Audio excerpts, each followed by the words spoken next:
This one will be fun to edit. I'm looking forward to the pancake timeline.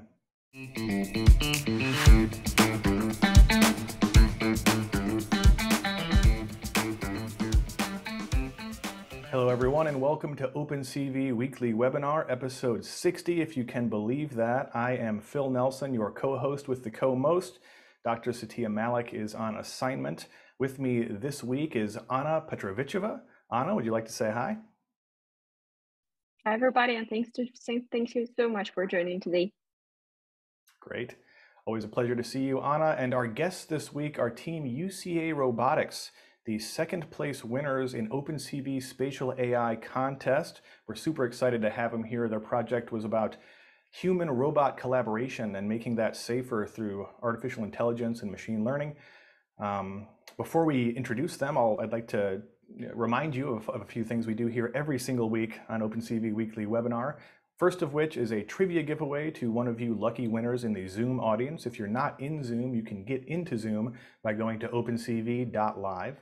Later in the webinar, I will ask one question to you in the audience, and the person that answers it correctly will win $200 of Microsoft Azure training credits from our sponsors at Microsoft Azure on blazing fast Intel hardware.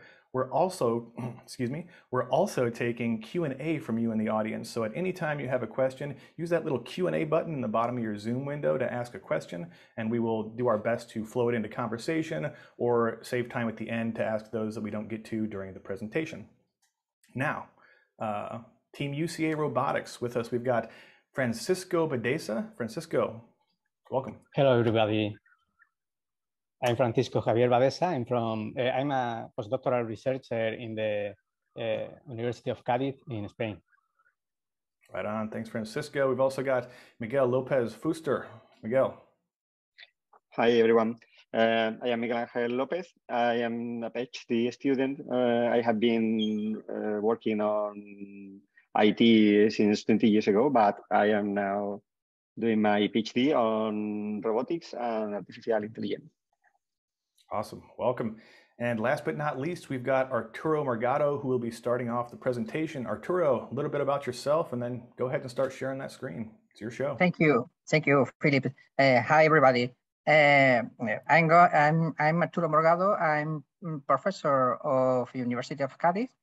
I'm PhD in engineering, and now my colleague Francisco and me are leading the master thesis, of the Miguel, and this is very interesting because the topic is related to the vision artificial intelligence in industrial robots, and therefore we are thank you for creating to OpenCV Spatial AI contest event.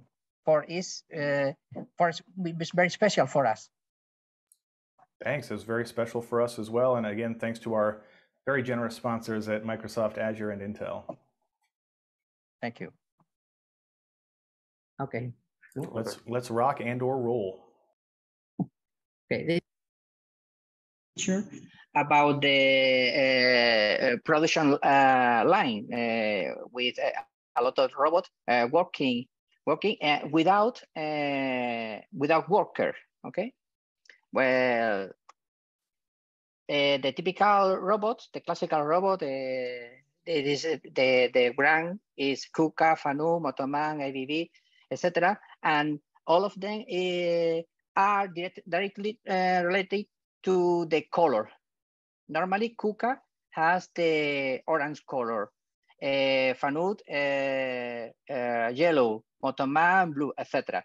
But this is the classical robots. Okay, this is the robotic arm of freedom, degree of freedom. The problem, what's this? The classical robot need to collaborate with the human, and there is and it's possible and it's necessary to collaborate near them. For us, to increase the human-robot collaboration, it's necessary that the robots or around the robot have a lot of system to safety the security of the human. For that, imagine the typical optical barrel or the other thing is normal in the industry. When you try to or define the workspace between the human or the worker to the robot, it's necessary to have a protocol to work between with them. In this slide, we can see a lot of way to collaborate with the robot. Okay, when the robot have not safety system, it's necessary to the robot has far for the human.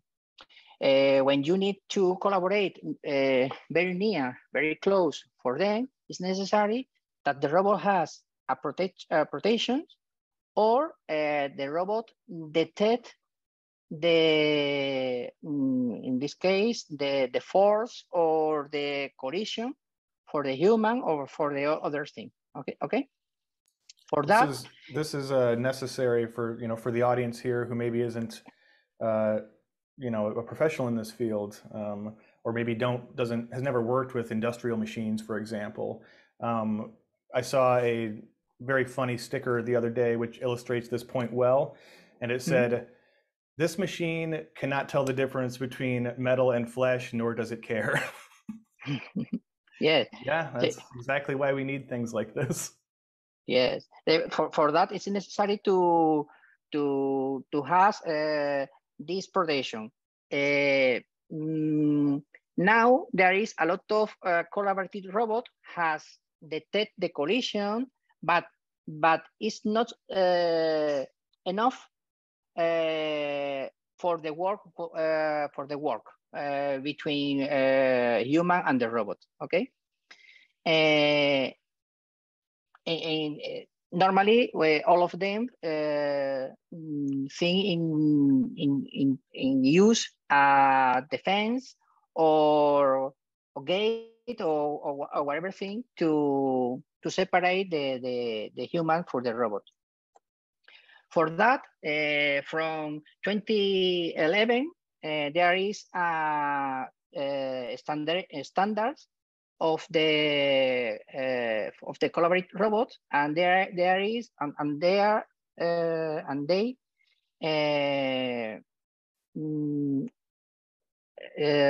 define the way to collaborate human and robot. There is 4 types. The safe for stop monitoring. It means that when the human works near the robot stop. Okay.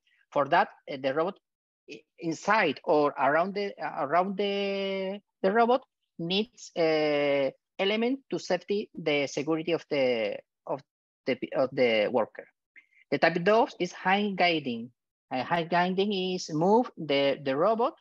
It's only a small pieces the robots. The type 3 is when a worker is very close of the robot, the robot is not stop. Is move more slowly, but it depends the distance. This is a particular way to increase the work of the robot, and this is our project is related to this idea. Okay, and the fourth of the type 4 is the collaborative robot has this characteristic is they can move the arm with the hand of the human, and and they can program, or they can move the robot and whatever part. For that, this is in general, this is the introduce, and my colleague Javier are going to talk about the Spatial AI for Safe Human-Robot Collaboration project. This is a really interesting slide here. If you could put that slide back up for me? I'd like to talk about it for a second, if you don't mind. Yeah, type 3 speed and separation monitoring. Okay. So what's interesting, what might not be obvious here is that some workspaces, people routinely have to move nearby these large industrial robots, and you don't want them to stop entirely because that greatly reduces the amount of time they will actually be active and working. But yes, you can't have them be going full speed because somebody very may well get hurt. So yes, it's a balance between what is a safe speed and what tasks can it do so people can safely pass based on how nearby people will pass and how often. And so this is it's a very serious problem, especially in these larger scale manufacturing, where this robot arm may be 15 feet tall. Like it may be several meters tall. Like it could be huge, and have tons of force behind it, literal tons of force. And so they're not going to stop it entirely because they have goals to meet for production and things like this, but they need it to slow down, and figuring out exactly how much to slow it down and what tasks it can perform safely while it's slowed down is a really important thing for human safety. Yes. Now the type 1 is very, very easy to get because it's only a optical barrel and when you pass the optical barrel or whatever contact, the robot stop. It's a hard stop. Yes, the type 3 is very complicated because it depends on the distance of the human. The barrel is only gets the two runs or two off the robot. Other thing is use the leader. Leader is element to get the distance between one element. So now the leader is possible to get the type 3 level. In our solution, we use the camera to get the type 3. Okay. Yeah, thanks to low power edge devices like OpenCV AI Kit, it makes these type 3 type of situations much more achievable and much more affordable. Okay. All right. Yeah. Continue. We continue, and my colleague Francisco explain about the project. Yeah, I'm going to continue the presentation. Thanks. I'm going to continue the presentation. So Arturo has introduced the problematic about working together, the human with the robot. So in the last years, it's very common the need to share the same workspace between the robot in order to do different tasks, such as assembly tasks. So the main goal of our work for the contest is to implement a safety assurance on general purpose robotics in order to provide collaborative features at manufacturing workspaces. Okay, for that purpose, we use the OptiLight cameras. And the idea was for a robot to be certificate such as collaborative one, it needs to have one of these 4 types of safety features. And we try with computer vision to address 3 of these 4 types of security.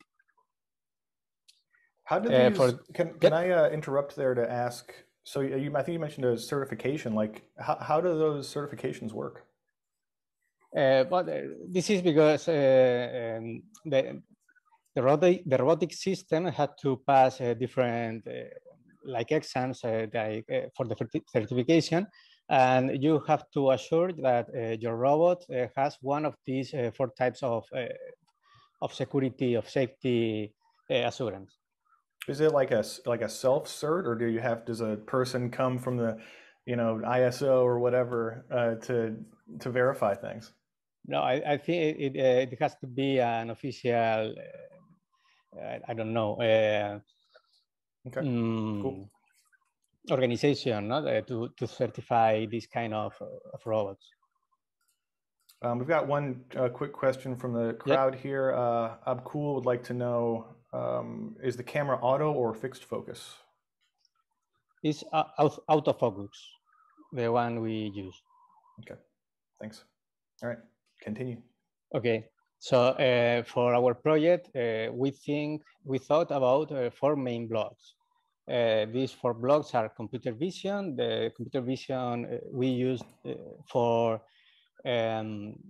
implementing the safety assurance, the robot device, because we need to interact with a robot device, and one of the most important blocks here is also the information management between every device, because we have 1 or more cameras. Each camera is sharing different information, and we have a robot that has to use this information to change its behavior.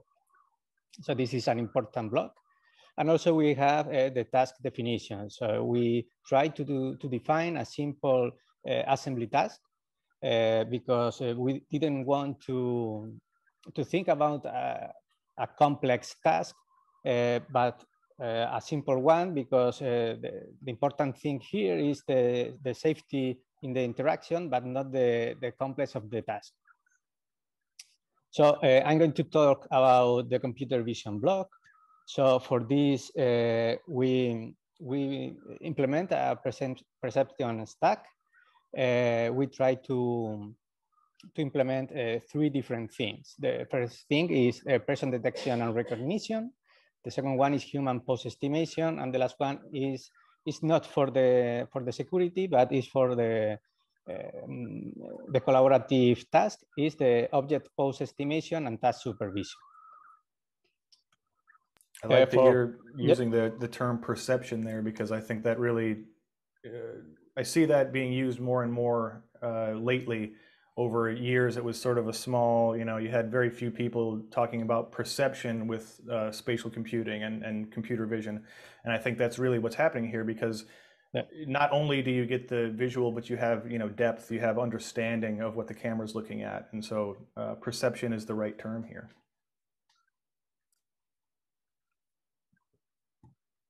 Okay, so for this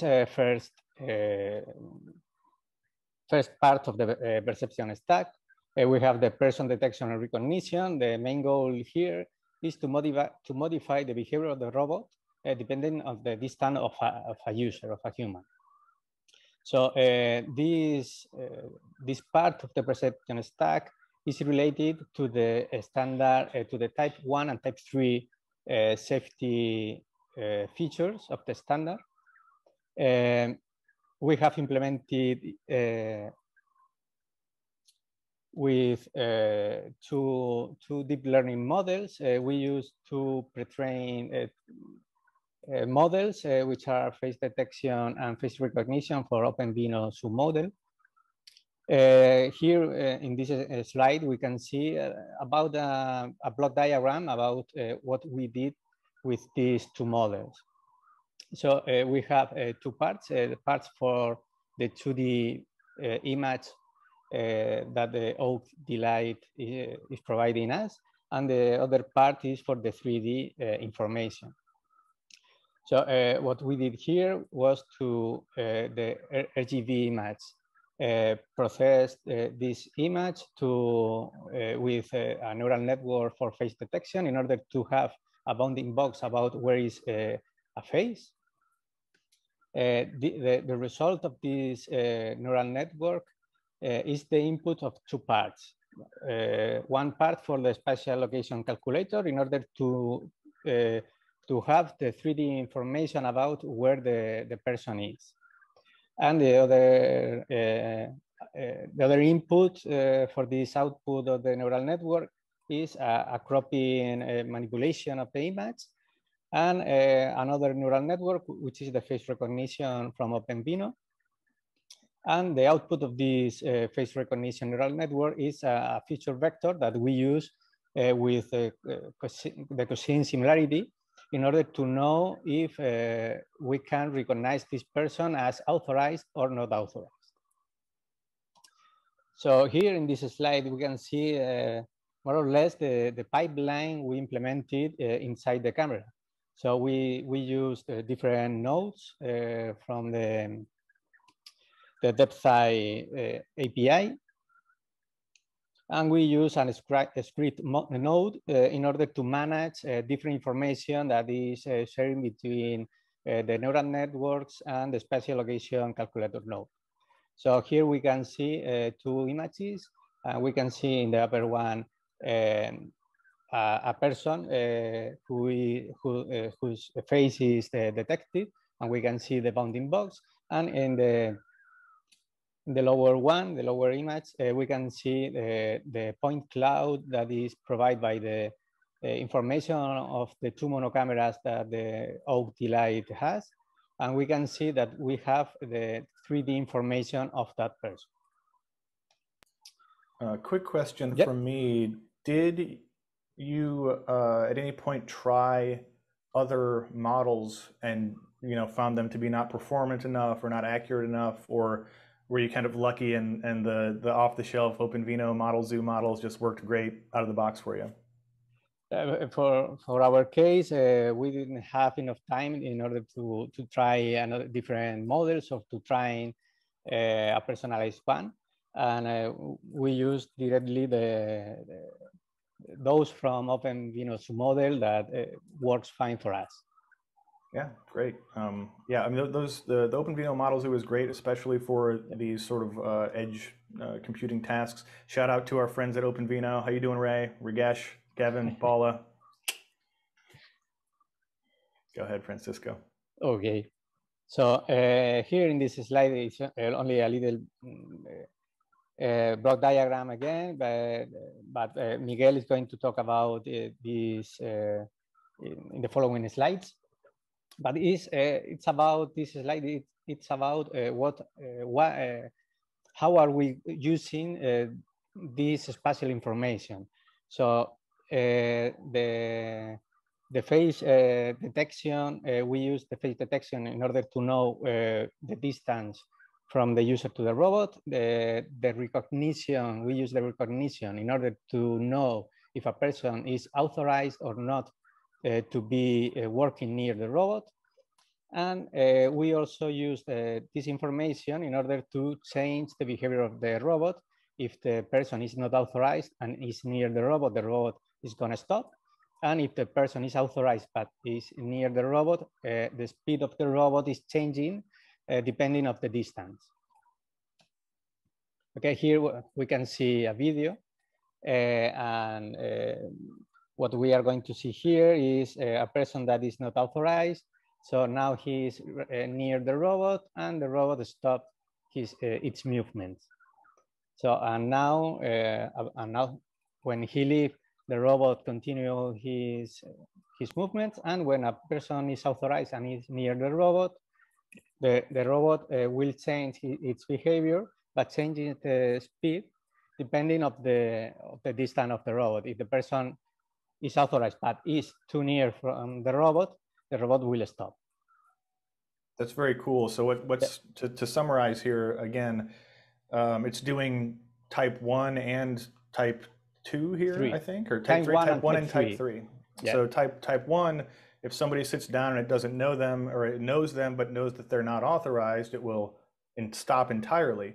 But if an authorized operator or collaborator sets down, then it switches to type 3 mode and slows down and changes what it's doing, which is great. Right. So the second part of the perception stack is the human pose estimation. In this case, what we are doing here is to hand guide the robot using computer vision. This is related to the type 2 security feature, which is hand guiding. Normally in certified collaborative robots, this hand guiding is performed with an force sensor, which is addressed at the end effector of the robot. But here we wanted to use the 3D information we have with the cameras to mimic the same behavior. Here in this slide, we can see again a block diagram. Here we are using other two pre-trained models from MediaPipe in this case, which are the hand palm detector and the hand landmark detection.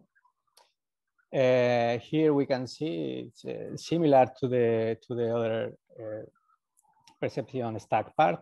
We have the 2D image processing in the right, and the 3D processing in the left of this slide. So we can see that we use the RGB image to detect where the hand is. We crop the image and we can detect the landmark of each part of the hand.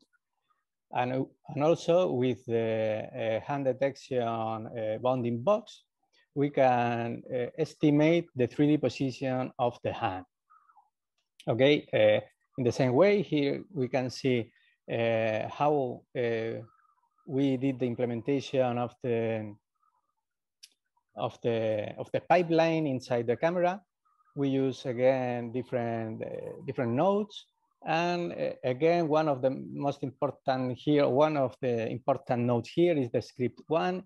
The script node not only use information from the neural networks to use in the spatial location calculator, but we also use the information with the external PC in order to extract the information of the hand landmark model.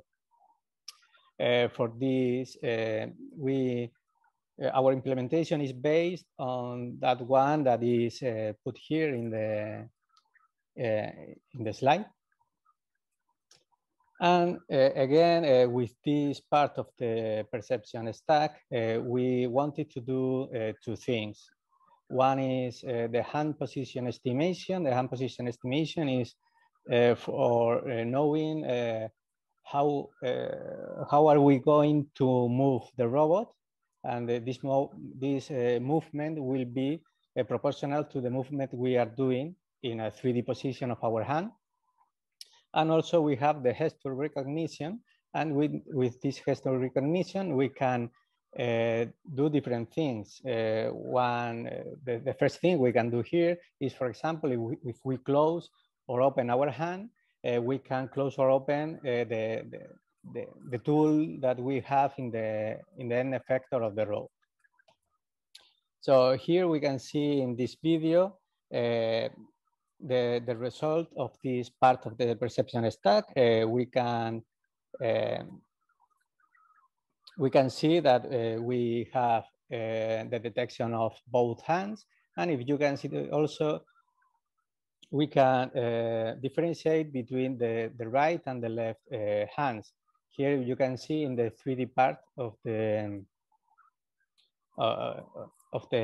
video, in the right part of the video, we can see the position of both hands in the 3D manner, and we can see that the right hand is decoded with a yellow sphere, and the left one is with a blue sphere. And the last part of the perception stack is the object pose estimation and task supervision. This is not related to the security or the safety assurance levels of a collaborative robot, but we thought that is another important feature or other important task we can do with these cameras and with the information, the 2D and 3D information we have with these cameras. And the main goal is to help the operator to perform the assembly task in a correct way. So here in the picture, we can see that we are recognizing three kinds of Lego parts with the blue, the green, and the red one. And we can see also big spheres like we have a green when this part is in the correct position, and red when the parts are in an incorrect position.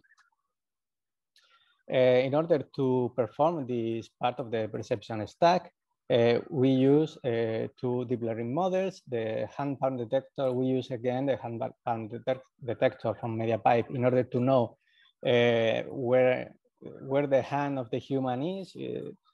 And the custom object detection neural network with YOLO V4 light. And here we can see the pipeline we implemented inside the OT light camera. In the right part of the slide, we can see in the upper image the result of the YOLO V4 light model. We have three different Lego parts, and we have the goal these parts as blue, green, and red ones. And in the lower picture, we can see the 3D point cloud and the position of these three parts in a 3D space. Another quick question with regards to YOLO here. Did you think of did you try any other frameworks for object detection aside from YOLO, or did you just kind of get lucky and YOLO V4 worked really well for your purposes? No, we used also SSD, but with YOLO we have better performance with lower number of pictures. All right. So what we did was to define three kind of parts, which are those we can see in the left image. And we use RoboFlow for image labeling and data augmentation.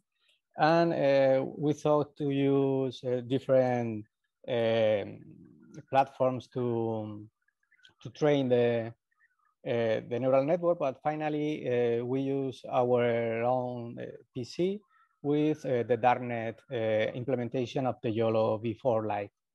So finally we finished with three different Jupyter networks, one for the data preparation in order to have the correct files to train our neural network, another one for the training, and the last one for the blob conversion. And we use a blob converter for this issue. So people are going to ask, so I'm going to get out ahead of it here, about how many images did you need to train this model? Well, we didn't need too much images because finally we were in a very controlled scenario.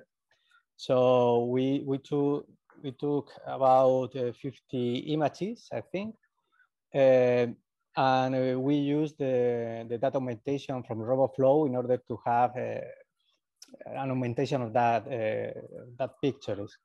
So we didn't use many pictures, but because we were in a very controlled scenario. And so you used a lot of the augmentation tools in order to expand the data set there. That makes sense.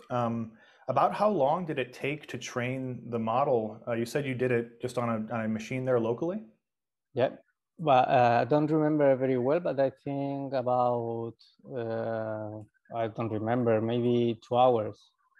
Really, that quick? Yeah, I That's think surprising. it was very fast because there was not too much images. Yeah, and the result was very good.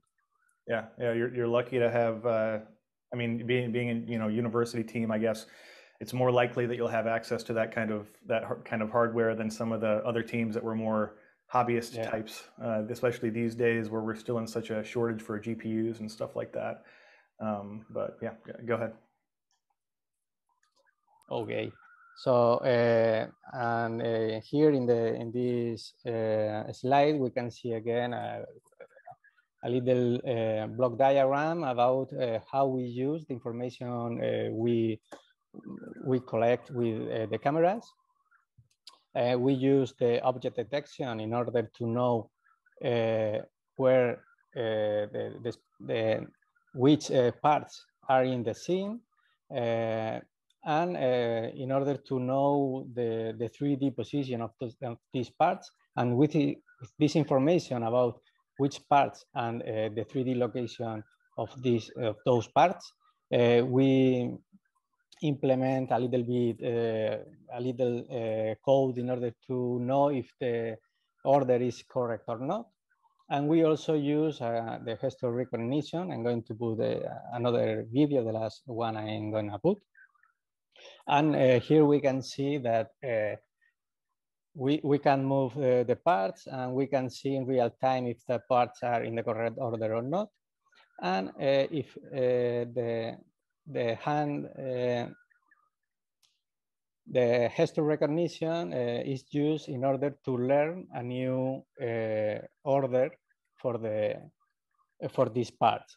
So the idea is that we easily can tell the system an L with our hand, and this L is to learn that the position of the parts in that moment is the correct one. So it's kind of live programming of our task. Did you teach the robot to play 3-card Monte or the shell game? You could sell it to the carnival. This is only a simple task. And this is the last slide I have here in my presentation. And now Miguel is going to continue with the rest of the slides. Okie doke. Okay. Well, actually, before we do that, let's we're at about 9:45 here, about 45 past the hour. If you could go ahead and unshare your screen, Miguel, real quick. So I'm going to do our giveaway before we continue with the presentation, if you don't mind. Stop. Thank you. Awesome. The way this works is I'm going to ask a trivia question to you in the Zoom audience.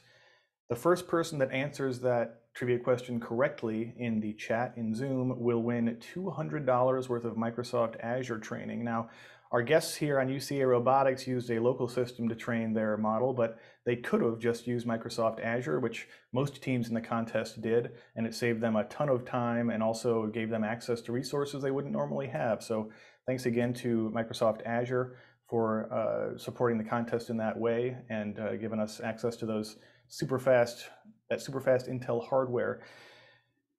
If you have won a trivia question here on OpenCV Weekly Webinar in the last 2 months, please do not answer and give someone else a chance to win. So our team here is from a university. Which university is that? Answers away in the chat. Full name of the university. Calix is near. I think I stumped him finally.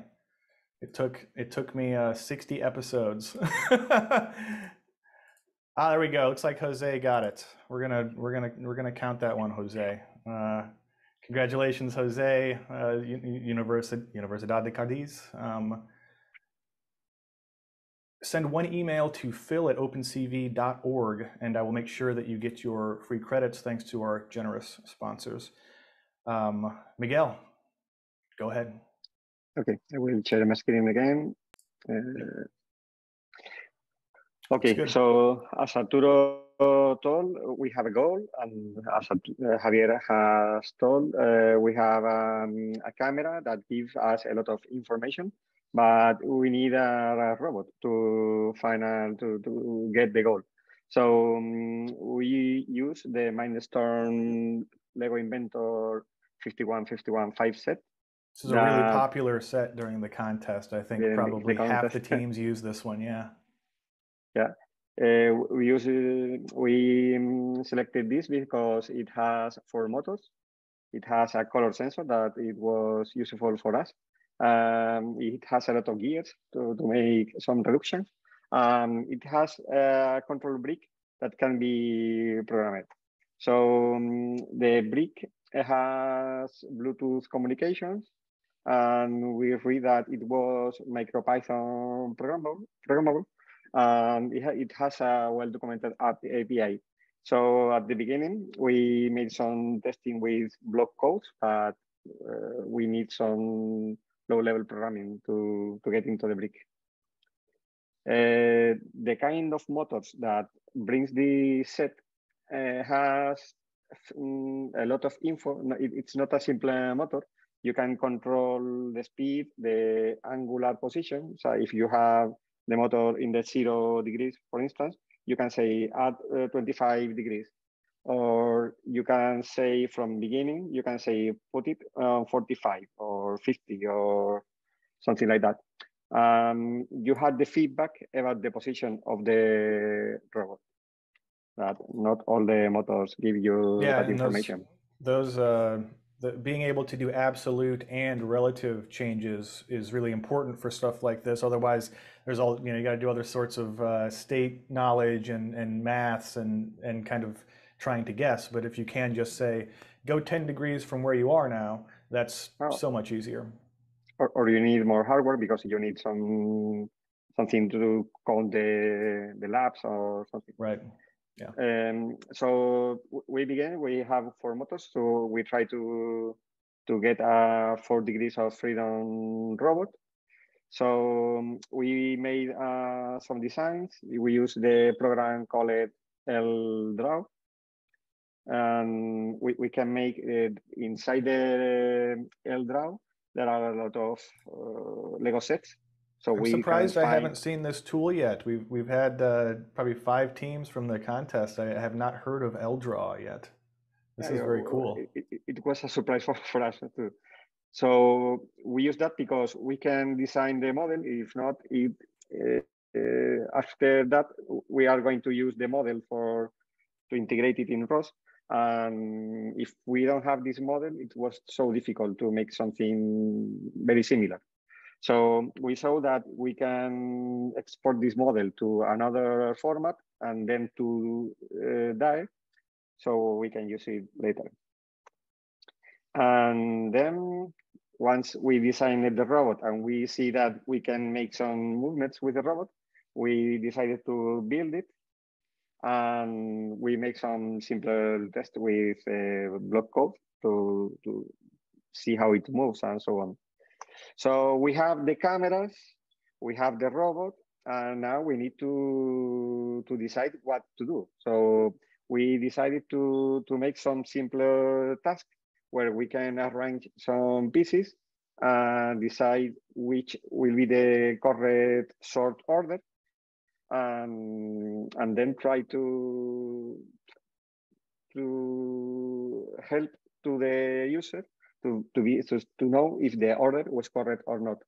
And then we try to make that if the order has to be changed, that it was easy to make the new order, to set up the new order, not to try to change some file or something. And this was the goal. And because we have a lot of information from the cameras, and the robot also was asking for information and giving information, we need something that can link everything together. So we decided to use ROS. ROS is it's called Robot Operating System, and it's a framework that lets you build robotic applications. It brings you a coordinate frame where you can put everything together, and it brings you a lot of drivers for a lot of cameras. For instance, the OACD that we use has his own driver. And you have a lot of other libraries that let you make the things very quick, because you can share those libraries in different projects. And also the Depth AI brings us a special detection message that is the message used in this project. The message is used because you develop some nodes, and all those nodes share information via the passing of those messages. Unfortunately, the Lego brick lack of support of ROS, or at least we don't have found anything about the Lego brick and ROS. So we have to develop a special driver for this brick. ROS will be well known to many of the habitual viewers of OpenCV Weekly Webinar. We've had Kat Scott, the developer advocate for Open Robotics, on the show a few times. And in fact, they just released ROS 2, Humble Hawksbill, recently. So congratulations, team, on shipping that. We're gonna have to try to get ROS and Lego to have some official collab, right? next contest, it'll be important. We have a GitHub with these, with the things that I'm going to share in the next slide. I can tell you. We designed we build the robot, so we try to pass this robot to ROS. So we have to make the WordDF file where we have to define the links of the robot and the joints. So we have to explode the robot in different links and make it work on ROS. So after we have that, you can see this is a screen from RB's tool from ROS. And once we have this working, we have to make it move. So we try to make something general that not only will work with the Lego robot. So we wanted, as you can see, I don't know if you can see here, but we have another robots, and we wanted to use it later with these robots. So we decided to use robot control. Robot control is a generic robot controller made on ROS. So many of the things are already defined, and you only have to define the orange box here. So we need to develop this orange box for the Lego brick controller. We have developed that part, and we have shared on GitHub. Awesome, that's very cool. Always happy when people open source things. Okay, thank you. For this part, we have developed the hardware interface part of the Lego brick in MicroPython. The robot, the host, it's a laptop and communicates with the brick via Bluetooth. And it works very well. And we only have had some problems. That is that the robot needs to be connected to another laptop via USB cable, because if we quit this cable, the Bluetooth, we don't know why still, but sometimes cut the connection. But if you connect the brick, the Bluetooth works very well. And then we connect the Lego brick to the laptop via Bluetooth, and then the Lego brick send the feedback information from the motors to the host, and the host send the command when that is all the movements that the motors have to do to reach the desired position. and you only have to say the robot where, so you only have to say to the laptop, where do you want the robot to be? And then the hardware interface make the ROS control, make the magic. Okay, so we have the cameras, the robot, and we need to develop some nodes. In ROS, you develop nodes that takes information from another nodes and give information back. So we have two nodes, Lego controller and Lego inventor. Lego inventor is the ROS control interface that we have explained before, and the Lego controller is the abstraction layer that says, take one piece, go back, give one lap, or something like that. And we take the info that came from the camera one, that is the camera that is facing the user, and we process the information from the camera and then give back the info on the form of messages that can be consumed by another node. So in the camera that is facing the user, you can see the face, it detects the face, it gives you the name of the person, it gives you the X, Y, and Z of the head, so you know where it is in the space, and it's everything encapsulated in a message. The nodes, when see someone that is when sees the name, checks against a database, and it says if it is authorized or not, and it slows or stops, as Javier told before. I will try to be quick on that part. It also runs the model of the hand gesture, and it says which hand is, and the bounding box, and so on. So you have information, and you can take decisions. Okay. And when you know the hand gesture, you can now, what are you asking for? So you can make the sign for the learn order. You can ask for the first piece, the second piece, or the third piece. And when you perform the programming, you can move the hand to know when do you want the robot to move, and you can perform the gripping, opening and closing the hand. And for the task, you know which piece has and where it is, so you can order in a space in a different axis, and you can know the order. So you can paint the spheres that we see before and so on. And when you perform the L, you can save this order, and you can save it as the new order. But I think I have explained this slide. So once you have the info from the camera, one camera is facing the user and one camera is facing the scene, you have everything in the frame of the camera.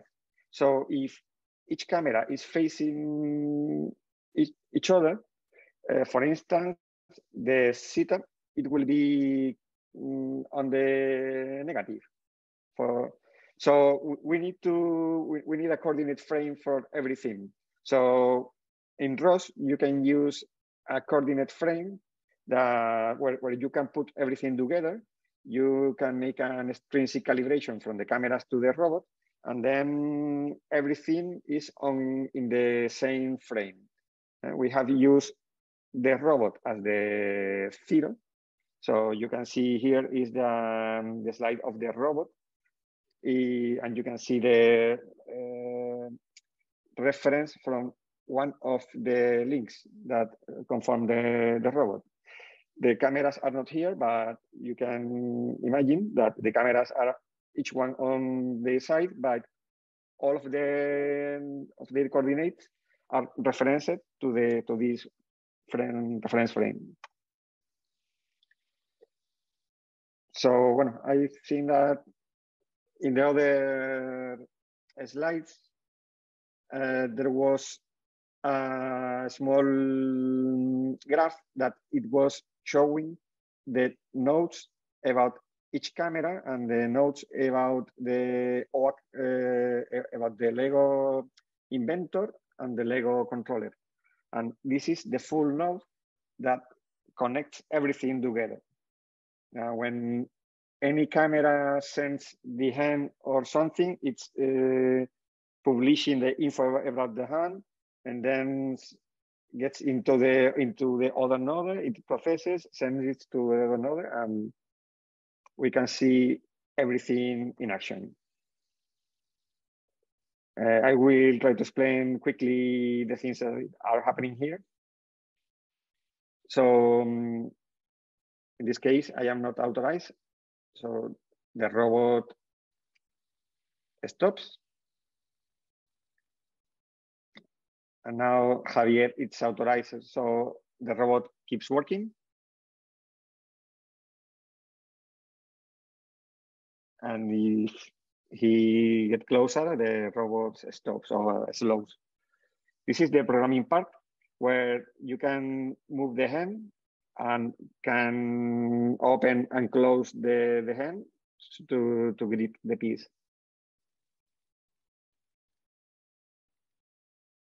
As you can see, it's quickest than Rian.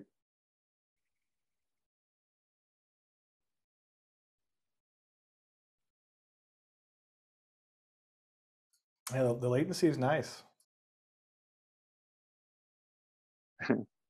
And this is the supervision. That this is the task where you can see if the arrangement is correct or not.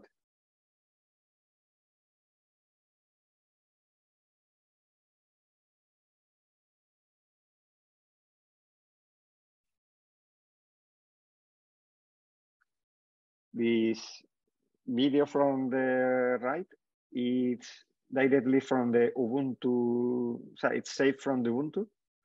So these jumps are not from the camera, are from the laptop. And this is the full task. Arturo is not authorized, so it can change the pieces, but the robot doesn't move. Javier is authorized, so the robot says okay and moves. And when Javier wants a piece in the new order,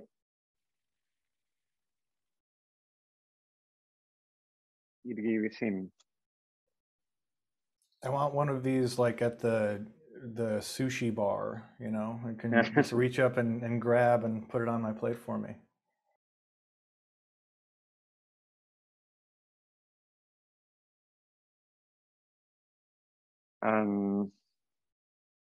Well, okay, this is, we can cut here because I think that this is almost the same that we have told.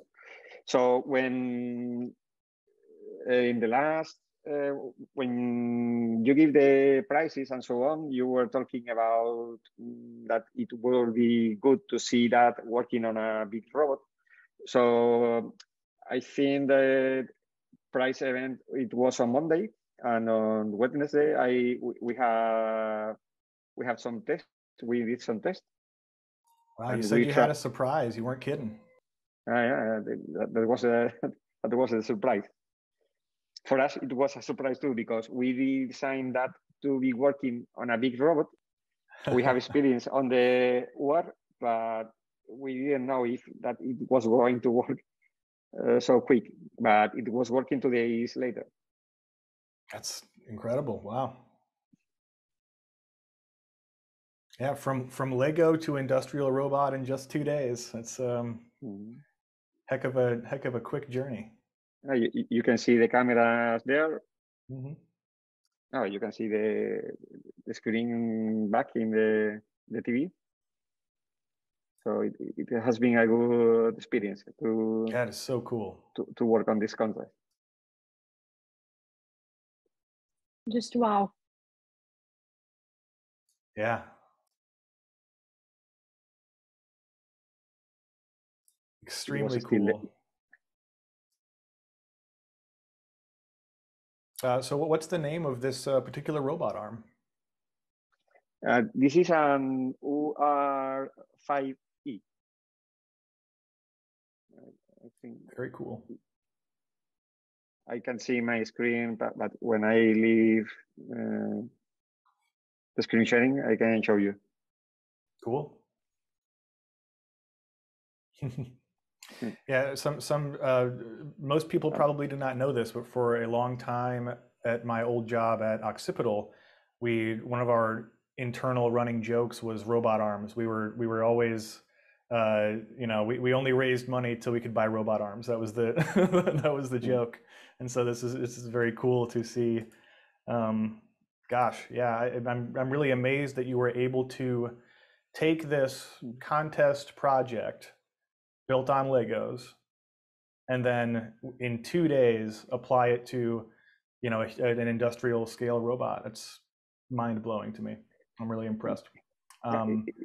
This is actually the reason why we wanted to do this competition, right? We wanted to make it real for some robots, right? Exactly. To do stuff using Oak with computer vision, right? So yeah, truly amazing. Yeah, I have to say that impressive. we did not see this video at the time when we were ranking the competition, right? So the competition video was mostly focused around the Lego. So for me, I'm truly amazed right now. Yeah, that's what they were saying, is they implemented this right after we had announced the winners, I think, and but I mean they still got second place, so not too bad. Well, we were lucky because the deadline, it was on Friday, but you extended to Monday, so we can finish. Hey, so if there's one thing I didn't have know, time. yeah, if there's one thing I know, it's that engineers love to wait to the last minute, because I am an engineer and I like to wait to the last minute too. But yeah, you nailed it. It's a heck of a project. So we've got a couple questions here. An interesting note here from Howard in the chat. Howard asks, are you aware of the NIST draft on risk management with regard to safety? Apparently he's a member of the IEEE Artificial Intelligence Standards Committee and is looking to formulate a recommended practice of a tiered approach to this problem. Do you think on the team, do you feel that this would help folks in your area that you're working on now? I don't know if Javier you haven't heard of, so yeah, according to Howard, this NIST draft is extant. He posted a link here. I'm going to go ahead and post it in the chat. Very interesting. Another question here from Ken Gish, who would like to know, what are you planning to do next, Team UCA Robotics? Are you planning to do any more work on this project? Are there some parts of it that you want to maybe polish up, or are there some parts that still need to be released as open source? Are you going on to new projects? What's next for y'all? We'll start with Francisco. Yeah, I think the next step is to make real the Lego implementation. That video we show is like Miguel said, today is a fast implementation of the same system with Lego, but we want to make a more realistic task with this kind of safety with computer vision. And this is not our real field of research, because we are working with industrial robots, but not in these kind of fields of collaborative robots. But I think we are starting a new research line.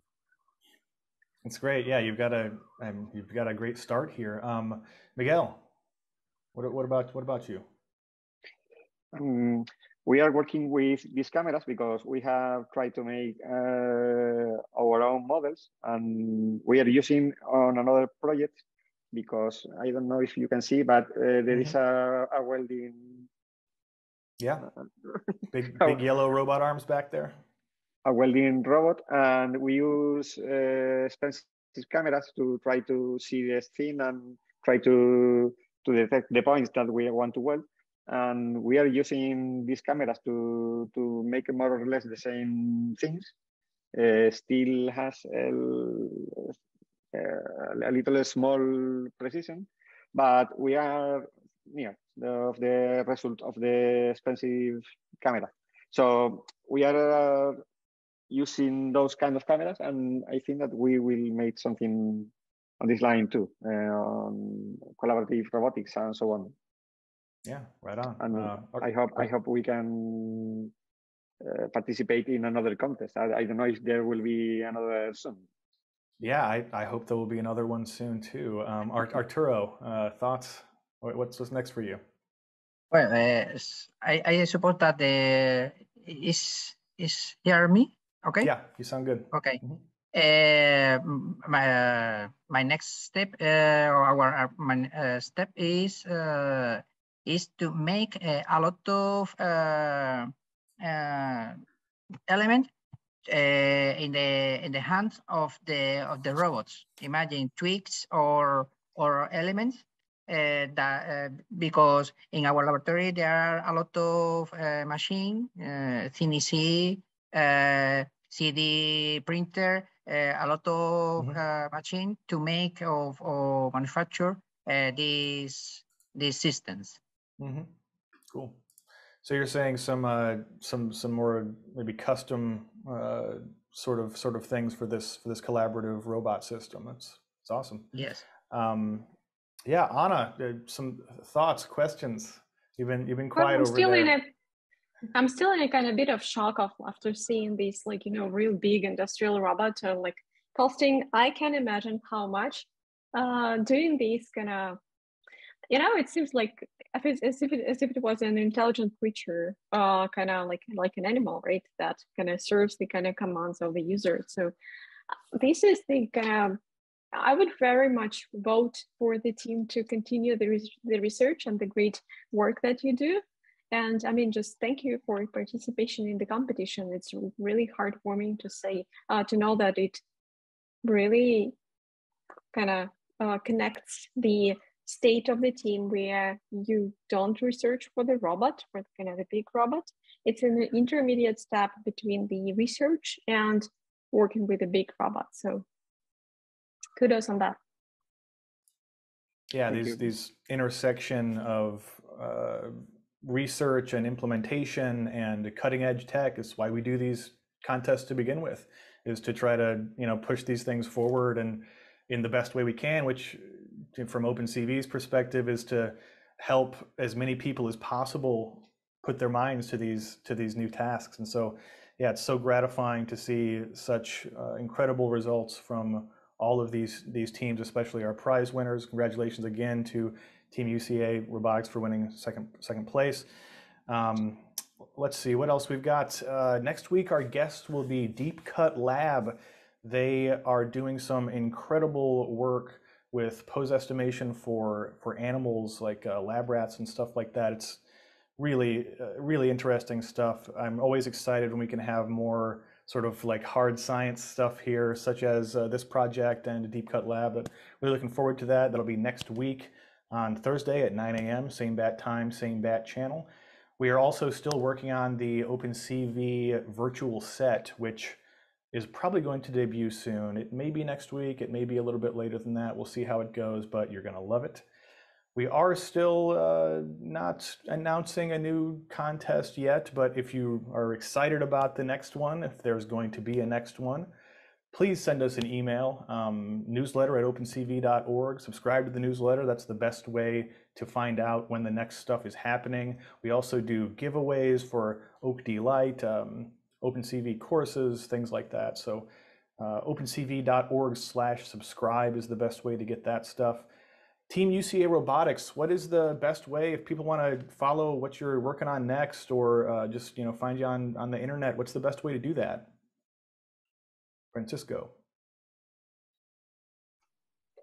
So the best way, I'm not sure, maybe with in our webpage and maybe in Twitter also. But we are not very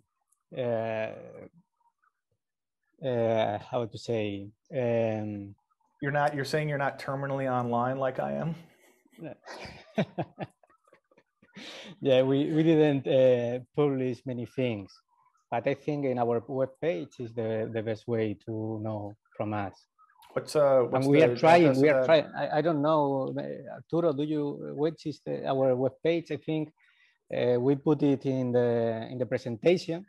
All right. Yeah. Well, I'll drop it in the show notes. In the first slide, there is the address and the link to the to know about our works in the university. Awesome. Yeah, I'll drop that in the show notes for folks when we upload this to YouTube. This is going to be a fun one to edit. I'm already looking forward to it. Thank you so much to our audience for joining us. As always, we only do these shows because you watch them. We really appreciate it. Join us next week, Thursday, 9 a.m., same bat time, same bat channel. One final thanks to our sponsors at Microsoft Azure and Intel. We hope to do a lot more stuff with them in the future. Everybody, take care of yourselves out there and take care of somebody else. Thanks so much for watching this episode of the webinar. Please hit that like button, subscribe, and don't forget to tap the little bell icon to be notified when new episodes drop. This week's episode was brought to you by Intel and Microsoft Azure as part of OpenCV Spatial AI Contest. Follow along with the OakDLight Contest hashtag. If you'd like to be in the audience next week, subscribe to the OpenCV newsletter.